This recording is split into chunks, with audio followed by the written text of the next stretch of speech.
માણસને પોતાની ધરતીનું ગૌરવ હોય છે.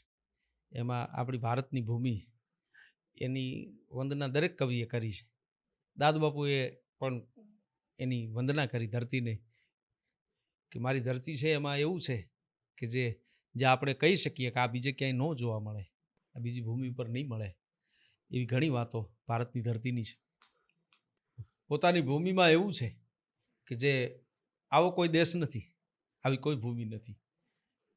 શબ્દ એક શોધો અને સંહિતા નીકળે, કૂવો જ્યાં ખોદો ત્યાં સરિતા નીકળે. આ એવી ભૂમિ છે, દેવતવાળી ભૂમિ. શબ્દ એક શોધો અને સંહિતા નીકળે, કૂવો જ્યાં ખોદો ત્યાં સરિતા નીકળે. અરે સાવ અલગ તાસીર છે આ ધરતીની, કાંઈ મહાભારત વાવો અને ગીતા નીકળે. આવું ક્યાંય બને?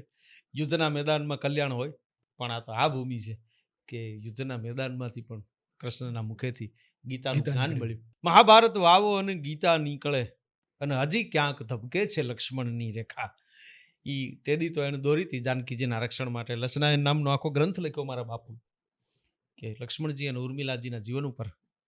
નાહી બાલ વિનોદ હૈ નાહી કોઈ ઉખાન, ये तो लोहा पर लकीर, ये लक्ष्मण क्या. લક્ષ્મણને લોઢા ઉપર લકીર મારી હતી એને, કે तरु की सूखी डार से नहीं ये किया निशान, तप की पूंजी लगाई के दी लक्ष्मण ने आना. તો તપની પૂંજી લગાડેલી એ હજી ક્યાંક ધબકે છે. એવું હજી છે આ ભૂમિમાં, હજી ક્યાંક ધબકે છે લક્ષ્મણની રેખા.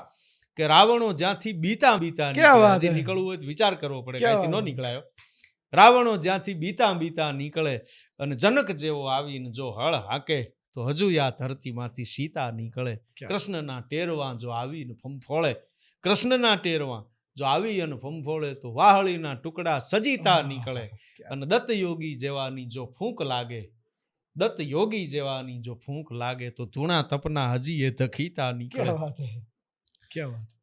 કહે દાદા નગર આમ તો સાવ અજાણ્યું, પણ કોક ખૂણે ક્યાંક ઓળખીતા નીકળે. એક શબ્દ શોધો અને સંહિતા નીકળે. આ ભારતની ભૂમિની એમણે વંદના કરી છે.